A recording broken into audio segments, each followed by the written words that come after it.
خوابوں کی تعبیر کے بارے میں یہ بات ذہن میں رکھیں کہ ہمیشہ کسی علم والے بندے سے پوچھا کریں.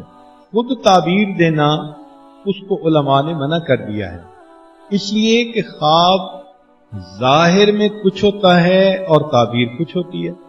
اکثر و بیشتر تو خواب ہوتے ہیں ادغاث و احلام، اوٹ پٹانگ ہوتے ہیں. اکثر و بیشتر یہ حدیث نفس ہوتے ہیں، جو دن میں دیکھا یا سوچا خواب میں اسی طرح کی چیز دیکھ لی. تو یہ خواب بے معنی سے ہوتے ہیں اکثر و بیشتر. ہاں سچے خواب بھی ہوتے ہیں. تو اس کا طریقہ یہ ہے کہ جیسا بھی خواب دیکھا جائے کسی علم والے بندے سے اس کی تعبیر پوچھی جائے. محمد ابن سیرین رحمۃ اللہ علیہ اس امت میں ایک ایسے عالم گزرے تھے جن کو اللہ تعالیٰ نے خوابوں کی تعبیر کا علم دیا تھا. ان کے پاس لوگ آتے تھے اور وہ خوابوں کی تعبیر بتاتے تھے، حیرانی ہوتی تھی. ایک بندہ آیا، اس نے کہا جی میں نے آگ جلتی دیکھی ہے. فرمایا کہ تجھے مال ملے گا، اور واقعی اس کو مال ملا.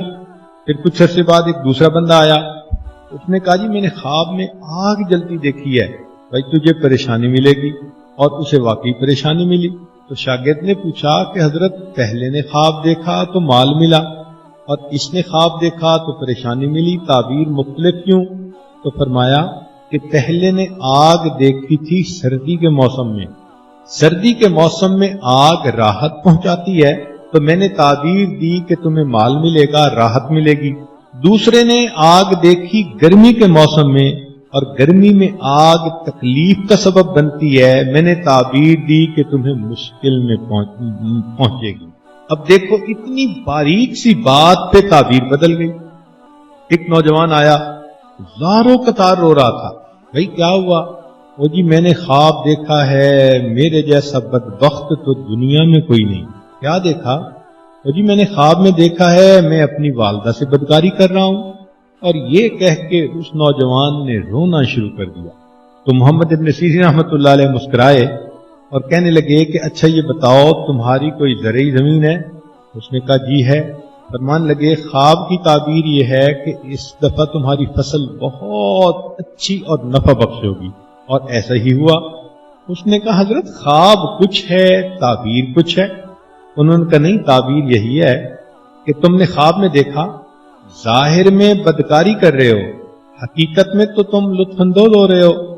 تو زمین بھی انسانوں کے لیے ماں کا رتبہ رکھتی ہے. ہم سب اسی سے تو کھاتے ہیں. بچہ ماں کے پستان سے روزی لیتا ہے اور انسان زمین سے روزی لیتا ہے. تو اس کی تعبیر یہ تھی کہ تمہاری زمین سے تمہیں کھیتی زیادہ ملے گی، تم لطف اٹھاؤ گے. زبیدہ خاتون کے ساتھ معاملہ پیش آیا کہ خواب دیکھا، کہ اپنے آپ کو دیکھا کہ میں بے لباس ہوں اور انسان، حیوان، چرند پرند میرے ساتھ آ کر بدکاری کر رہے ہیں. تو وہ تو فرسٹ لیڈی تھی، بہت گھبرا گئی کہ کہیں کوئی مجھ سے ایسی غلطی نہ ہو کہ میری پبلک انسلٹ ہی نہ ہو جائے. اس نے اپنی ایک باندی کو بھیجا کہ جاؤ محمد ابن سیرین سے جا کے اس کی تعبیر پوچھو، مگر خواب اپنی طرف سے بتانا، میرا نام مت لینا. اس نے کہا بہت اچھا. وہ باندی چلی گئی. اس نے جا کے محمد ابن سیرین رحمۃ اللہ علیہ کو یہ خواب سنایا. انہوں نے پوچھا تو ہے کون؟ کہنے لگی میں محل میں کام کرتی ہوں، باندی ہوں. تو مان لگے کہ تیری اوقات ہی نہیں کہ تو یہ خواب دیکھے، جس نے دیکھا ہے اس کا نام بتاؤ. اس نے کہا نہیں میں نے دیکھا ہے. تو مان لگے نہیں، ممکن ہی نہیں، تو خواب دیکھ ہی نہیں سکتی. بڑا اس نے اپنی طرف سے کوشش کی مگر وہ نہ مانے. واپس آ کے اس نے زبیدہ کو بتایا کہ جی وہ تو کہتے ہیں تیرا پوٹینشل ہی نہیں، تیری اوقات ہی نہیں تو یہ خواب دیکھے. زبیدہ نے کہا کہ اچھا جاؤ پھر نام میرا لے دینا، مگر ریکویسٹ کرنا کہ پلیز میرا یہ خواب کسی کے سامنے نیریٹ نہ کریں. چنانچہ وہ باندی آئی اور اس نے بتایا کہ جی یہ ملکہ نے خواب دیکھا ہے. تو محمد ابن سیرین رحمۃ اللہ نے فرمایا کہ ہاں وہ یہ خواب دیکھ سکتی ہے. تعبیر یہ ہے کہ اللہ تعالی ملکہ سے کوئی ایسا نیکی کا کام کروائیں گے جس کام کا فائدہ انسان، حیوان، چرند اور پرند اٹھائیں گے. اب ظاہر خواب دیکھو کیا ہے اور تعبیر کیا ہے. اور واقعی ایسا ہوا کہ بعد میں پھر زبیدہ خاتون نے نہر بنوائی جو میدان عرفات تک پہنچی اور اس کے پانی سے لاکھوں انسانوں، حیوانوں، چرندوں اور پرندوں نے فائدہ اٹھایا۔ خوابوں کی تعبیر نہ خود دینی چاہیے نہ کسی عام بندے سے لینی چاہیے۔ بہتر تو یہ ہے کہ خوابوں کے اوپر زیادہ پریشان بھی نہیں ہونا چاہیے۔ ہمارے حضرت مرشد عالم رحمت اللہ علیہ، ان کو کوئی اگر خواب سناتا بھی تھا تو فرماتے تھے کیوں خوابوں کے شہزادے بنتے ہو؟ اکثر و بیشتر تعبیر دیتے ہی نہیں تھے۔ فرماتے تھے کہ شیطان کا یہ بھی جال ہے کہ وہ اچھے اچھے خواب دکھا کر انسان کو اپنی عبادت سے غافل کر دیتا ہے۔ اور ہم نے دیکھا ہے کہ لوگ اچھا خواب دیکھ کے اپنے معتقد بن جاتے ہیں اور فرائض میں غفلت کر رہے ہوتے ہیں۔ تو ایسے اچھے خوابوں کا کیا فائدہ کہ انسان فرائض کا ہی اہتمام نہیں کر رہا۔ تو یہ بھی شیطان کا ایک داؤ ہے۔ اچھا، بعض لوگ بڑے اچھے اچھے خواب سنائیں گے اور ظاہر میں دیکھو تو 5 نمازوں کی پابندی ہی نہیں۔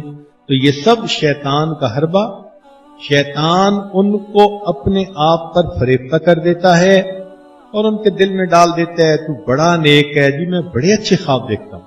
ہمارے حضرت رحمۃ اللہ فرمایا کرتے تھے کہ اگر تم خواب میں دیکھو کہ میں بادشاہ بن گیا تو کیا آنکھ کھلنے کے بعد بادشاہ بن جاؤ گے؟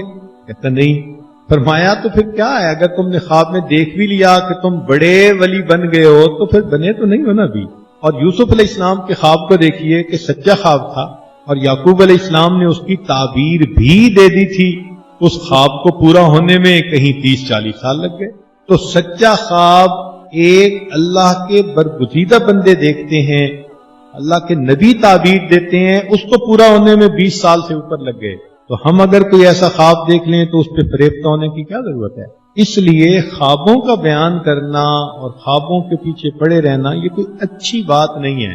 ہاں، اچھے خواب کا ایک فائدہ ضرور ہے۔ جو انسان خواب دیکھتے ہیں نا راتوں کو، بڑے اچھے اچھے خواب دیکھا، جنت دیکھی، یہ دیکھا، وہ دیکھا، تو بس ان اچھے خوابوں کا ایک فائدہ ضرور ہے کہ وہ برے نہیں ہوتے۔ اسی پہ خوش ہو جائے کہ الحمدللہ میں نے خواب دیکھا جو برا نہیں تھا۔ اس کے پیچھے کیا پڑھنے کی ضرورت ہے؟ باجید بستامی رحمۃ اللہ کا ایک مرید تھا، روز خواب میں جنت دیکھتا تھا۔ حضرت کو ملنے کے لیے آیا، انہوں نے فرمایا کہ بھائی سنے تم روز خواب میں جنت دیکھتے ہو؟ تو بڑے نخرے میں جی میرے اوپر اللہ کا بڑا کرم، بڑا فضل، پہچان گئے۔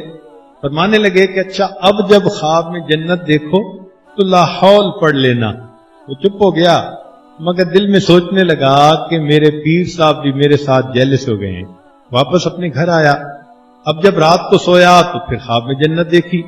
یہ شیخ کی توجہ تھی، یہ شیخ کا اخلاص تھا کہ خواب میں اسے یہ خیال آیا کہ مجھے تو حضرت نے لا حول پڑھنے کا حکم دیا تھا، جیسے ہی لا حول پڑھا وہ سارا نقشہ ہی ختم ہو گیا۔ پتہ چلا کہ پچھلے کئی سالوں سے شیطان خواب میں جنت کا نقشہ بنا کر اسے دکھاتا تھا اور اسے اس نے عجب کا مریض بنا دیا۔ تو بھئی جب ایسے خوابوں سے انسان کے اندر عجب آ جاتا ہے، خود پسندی آ جاتی ہے، تو یہ تو انسان کے لیے فتنہ ہے پھر۔ اس لیے خوابوں کے پیچھے زیادہ نہیں ہونا چاہیے، نہ بھاگنا چاہیے، نہ اس کی تعبیریں بار بار ہر خواب کی تعبیر کتابوں میں سے دیکھتی ہیں عورتیں، اتنا پیچھے نہیں پڑنا چاہیے۔ ہاں، ایک بات کلیئر کرنے والی ہے، نبی علیہ الصلوۃ والسلام نے ارشاد فرمایا کہ جس نے مجھے خواب میں دیکھا اس نے مجھے ہی دیکھا، اس لیے کہ شیطان میری صورت کو اپنا نہیں سکتا۔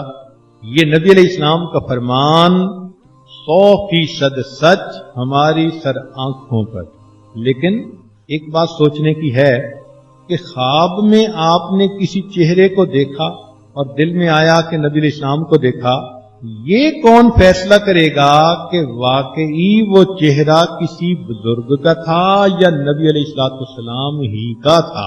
امام ربانی مجدد ثانی رحمۃ اللہ نے مکتوبات میں یہ پوائنٹ لکھا ہے۔